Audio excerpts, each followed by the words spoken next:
സർവശക്തനായ ദൈവത്തിൻ്റെ അതിപരിശുദ്ധ നാമം അതിയായി മഹത്വപ്പെടുമാറാകട്ടെ. കർത്താവിൽ പ്രിയരെ, നിങ്ങൾക്കേവർക്കും ജീസസ് വോയിസ് മെസ്സേജ് എന്ന പ്രഭാത ദൈവവചന ധ്യാന ശുശ്രൂഷയിലേക്ക് സ്നേഹത്തോടെ സ്വാഗതം. അല്പസമയ ധ്യാനത്തിന് ഒരു വചനം വായിക്കുന്നു. യെശയ്യാ പ്രവാചകൻ്റെ പുസ്തകം, അധ്യായം 38, 17 സമാധാനത്തിനായി എനിക്ക് അത്യന്തം കയ്പായത് ഭവിച്ചു, എങ്കിലും അങ്ങ് എൻ്റെ സകല പാവങ്ങളെയും നിൻ്റെ പിറകിൽ എറിഞ്ഞു കളഞ്ഞതുകൊണ്ട് എൻ്റെ പ്രാണനെ നാശക്കുഴിയിൽ നിന്ന് സ്നേഹത്തോടെ രക്ഷിച്ചിരിക്കുന്നു. കർത്താവിൽ പ്രിയരെ, നാം വായിച്ചു കേട്ട വേദഭാഗത്ത് ഹിസ്കിയാവ് എന്ന രാജാവ്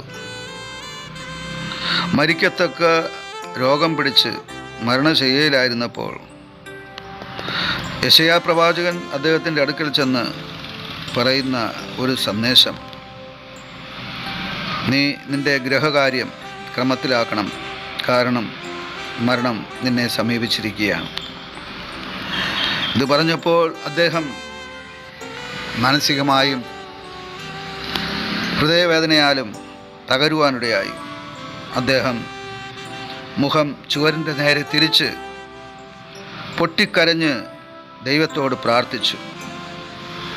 അദ്ദേഹം ദൈവത്തോട് അപേക്ഷിച്ചുകൊണ്ട് ഇപ്രകാരം പ്രാർത്ഥിച്ചു: അയ്യോ യഹോവേ, ഞാൻ വിശ്വസ്തയോടും ഏകാഗ്ര ഹൃദയത്തോടും കൂടെ തിരുമുമ്പിൽ നടന്ന് അങ്ങേക്ക് പ്രസാദമായുള്ളത് ചെയ്തിരിക്കുന്നു എന്ന് ഓർക്കണമേ. ഇങ്ങനെ അദ്ദേഹം പ്രാർത്ഥിച്ച് ദൈവസന്നിധിയിൽ കരഞ്ഞപ്പോൾ ദൈവം ആദ്യം യെശയ്യാ പ്രവാചകനെ അയച്ച്, നിൻ്റെ ഗൃഹകാര്യം ക്രമത്തിലാക്കുക, ഇനി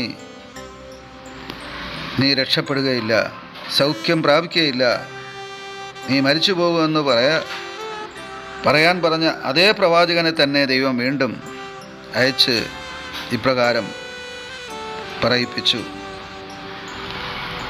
നിൻ്റെ മരണകാലം സമീപിച്ചിട്ടില്ല, നിനക്ക് സൗഖ്യം ലഭിക്കും, നിൻ്റെ ആയുസ്സിനോട് ഞാൻ 15 വർഷം കൂട്ടിയിരിക്കുന്നു. പ്രാർത്ഥനയുടെ ഫലമാണ് നാം ഇവിടെ കാണുന്നത്.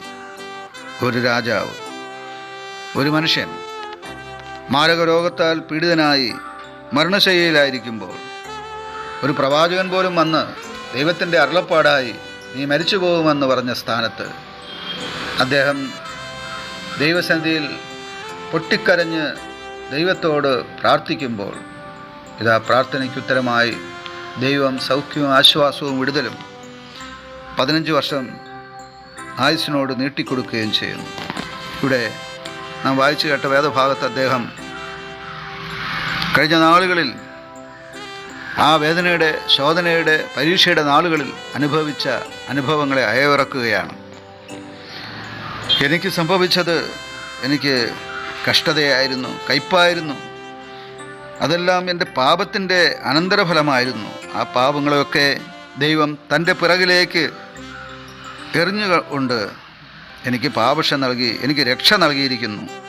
എൻ്റെ പ്രാണനെ നാശക്കുഴിയിൽ നിന്ന് സർവശക്തനായ ദൈവം രക്ഷിച്ചിരിക്കുന്നു. ദൈവസ്നേഹമാണ് ഇതിൻ്റെ പിന്നിൽ പ്രവർത്തിച്ചതെന്ന് അദ്ദേഹം സാക്ഷിക്കുകയാണ് ചെയ്യുന്നത്. ഈ സന്ദേശത്തിലൂടെ നമുക്ക് പരിശുദ്ധാത്മാവ് നൽകുന്ന ചിന്ത, പ്രാർത്ഥന അസാധ്യങ്ങളെ സാധ്യമാക്കി തീർക്കുന്നു എന്നുള്ളതാണ്. ഇവിടെ ഏറ്റവും വലിയ ഒരു ഉദാഹരണമാണ് നാം കാണുന്നത്. ഹിസ്കിയാവ് എന്ന രാജാവ് മരണത്തിൻ്റെ വക്കിലായിരുന്നു. പ്രവാചകനും അത് സാക്ഷിക്കുകയാണ്. ഡോക്ടർമാരെല്ലാം കൈവിട്ടിരിക്കുകയാണ്. മരണത്തെ മുഖാമുഖം കണ്ടു കഴിയുന്ന ഹിസ്കിയ രാജാവ് അവിടെ ഒരു ദൈവപ്രവൃത്തി വെളിപ്പെടുവാൻ കാരണം അദ്ദേഹത്തിൻ്റെ കണ്ണുനീരോടെയുള്ള പ്രാർത്ഥനയാണ്. പ്രാർത്ഥനയ്ക്ക് മുഖം തിരിച്ചു കളയുന്ന ഒരു ദൈവമല്ല ഈ മുഴുപ്രപഞ്ചത്തിൻ്റെ സൃഷ്ടാവായ സർവശക്തനായ ദൈവം. വീണ്ടും പറയട്ടെ, പ്രാർത്ഥനയ്ക്ക് മുഖം തിരിച്ചു കളയുന്ന ഒരു ദൈവമല്ല ഈ മുഴുപ്രപഞ്ചത്തിൻ്റെ സൃഷ്ടാവായ സർവശക്തനായ ദൈവം. പ്രത്യുത പ്രാർത്ഥനയെ ശ്രദ്ധയോടെ വീക്ഷിക്കുന്ന ഒരു ദൈവമാണ്. ചില പ്രാർത്ഥനകൾ 1-2 വാക്കുകളിൽ അവസാനിക്കാം. ചില പ്രാർത്ഥനകൾ മിനിറ്റുകൾ, മണിക്കൂറുകൾ, ആഴ്ചകൾ, മാസങ്ങൾ, വർഷങ്ങൾ നീണ്ടുപോകാം. പക്ഷേ പ്രാർത്ഥനയ്ക്ക് ഒരു ഉത്തരമുണ്ട്. അതുകൊണ്ട് പ്രാർത്ഥിക്കുക, അനുഗ്രഹം പ്രാപിക്കുക. ആമേൻ.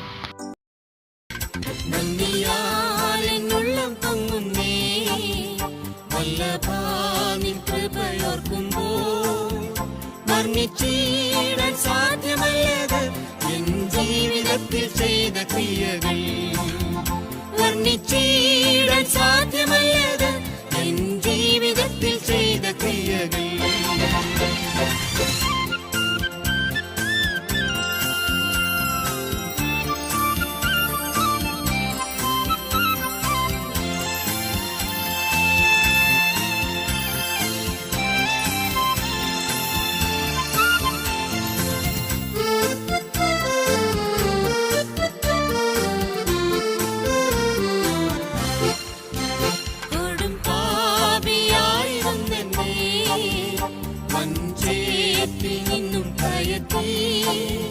ക്രിസ്തുവാകും പാറമേൽ നിർത്തി പുത്തൻ പാട്ടും എന്റെ നാവിൽ തന്നതാ. ക്രിസ്തുവാകും പാറമേൽ നിർത്തി പുത്തൻ പാട്ടും എന്റെ നാവിൽ തന്നതാ. ഉള്ളം പൊങ്ങുന്നേ വല്ലഭാനിൻ കൃപയോർക്കുമ്പോൾ. വർണ്ണിച്ചിടാൻ സാധ്യമല്ലത് എൻ ജീവിതത്തിൽ ചെയ്ത ക്രിയകൾ. വർണ്ണിച്ചിടാൻ സാധ്യമല്ലത് എൻ ജീവിതത്തിൽ ചെയ്ത ക്രിയകൾ.